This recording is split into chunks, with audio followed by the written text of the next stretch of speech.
Going down. Oh. View courses and equivalencies. Oh yeah, it's down. I'm sorry. If you scroll down, you see all the different universities, and then the state, and then like if I click on this particular one, that'll tell you what are the different courses and what is equivalent in LACC. Okay, so this information is there in this website.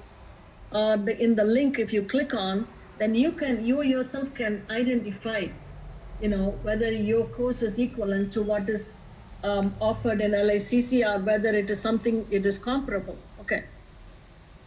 Now, going back to that, and also, where is it?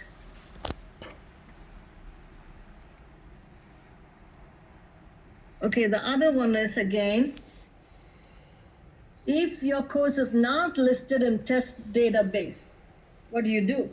The student may submit an online request and choose the drop-down menu box, and then this is the link. If you click on this link, will take you to a place where there is the course substitution form, what you have to do.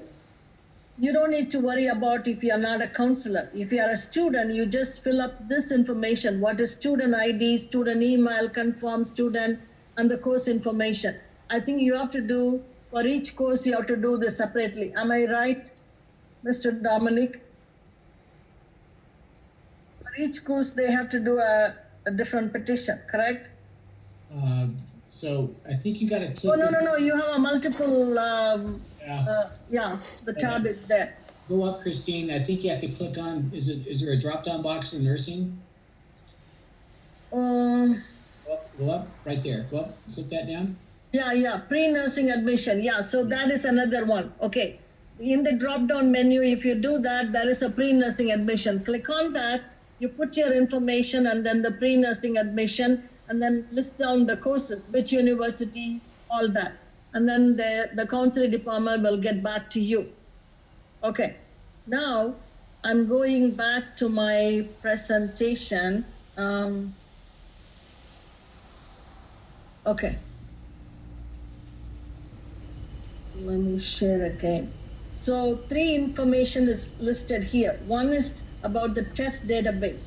The second one is, if your course is not listed in the test database, then the second place you have to go is submit a course substitution petition, which this link will take you there.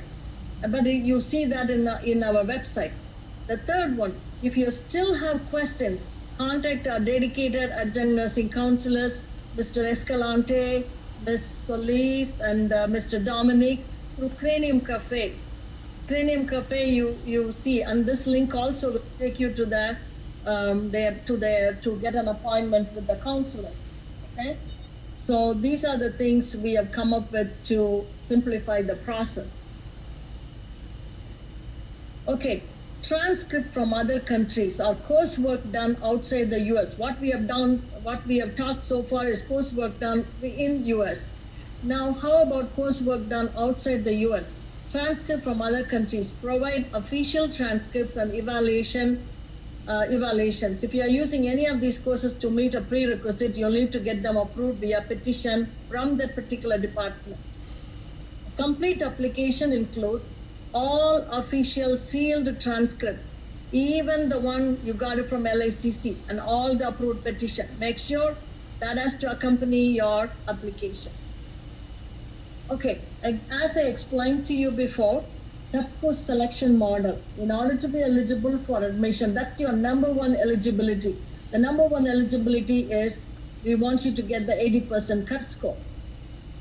So what are the things we are considering? Core science GPA, core science repetition will work negatively, English GPA, and overall college GPA. These are the things considered in the calculation of cut score. Okay, after that, so first of all, our website has the application, and then if you are applying for fall 2021, you need to apply using the fall 2021 application. It's a fillable form. You can fill it up, but you can also type it, complete it truthfully. It should be legible. and give as much honest information as possible. Complete 300-word personal statement explaining why you should be considered for the program. List any relevant nursing experience or anything else you would like the selection committee to know. Include a copy of your social security card, driver's license, or CAID, or a real ID, or student ID card. Do not send your original. Please only submit a copy of that. Keep your original safe. Print the application and mail it in a complete packet to the LACC Nursing Department in the following address.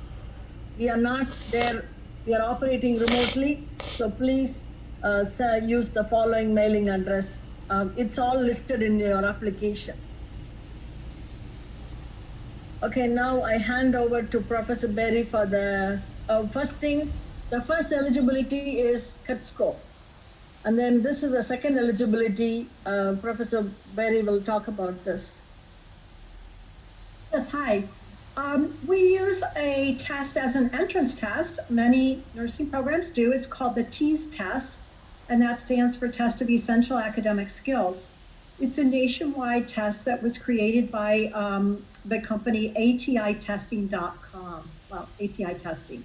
Their website is ATItesting.com. Oh, Lord, so for information about the TEAS, for getting information about study guides for the TEAS, practice tests, for transcripts, for anything related to TEAS, also looking for a test center, you would go to their website, ATItesting.com. So what is the TEAS? It's the test that covers 4 different subject areas: reading, math, science, and English language usage. It is a timed test, so each section is timed separately, and overall it's 170 questions, and you have 209 minutes for the entire test. So we want you to please, you can send an informal copy if you have it of your TEAS test score, but everyone will need to send an official transcript from ATI with their TEAS transcript. So that's done again on ATItesting.com. You would just request to have a transcript sent. They are electronic transcripts, so they usually arrive to us within 24 to 48 hours of your request. We want you to get an overall score of at least 62% on your TEAS test. Now, this is a really important test for you to take for entering into a nursing program, so please make sure you get prepared before you take it, because you really want to pass that TEAS test on the first attempt with that 62% composite score. If you are not successful on the first attempt, then you would need to remediate with an agency. Usually you go back to whoever you took the test with. You would remediate with that entity, and then once you successfully remediated, you would retake the test. Now, at that point, we require you to get 62% in each of the subject areas. So 62 in math, 62 in reading, English language usage, and science. So the bar is a little higher if it's not your first attempt on the TEAS. Also remember that we do require that remediation, and we want you to show us your proof of remediation when you apply, if you've taken the TEAS more than once. Yes, I think that's about it for now. Okay. I just want to explain. Okay, Professor Berry mentioned about the TEAS. Okay, the first eligibility is 80% cut score. The second thing is TEAS. So the TEAS, again, we want to reiterate on this.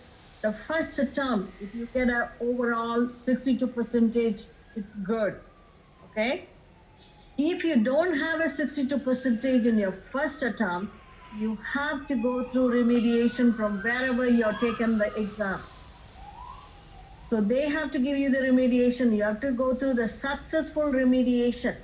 and you have to take your second exam only after the successful remediation. So if you fail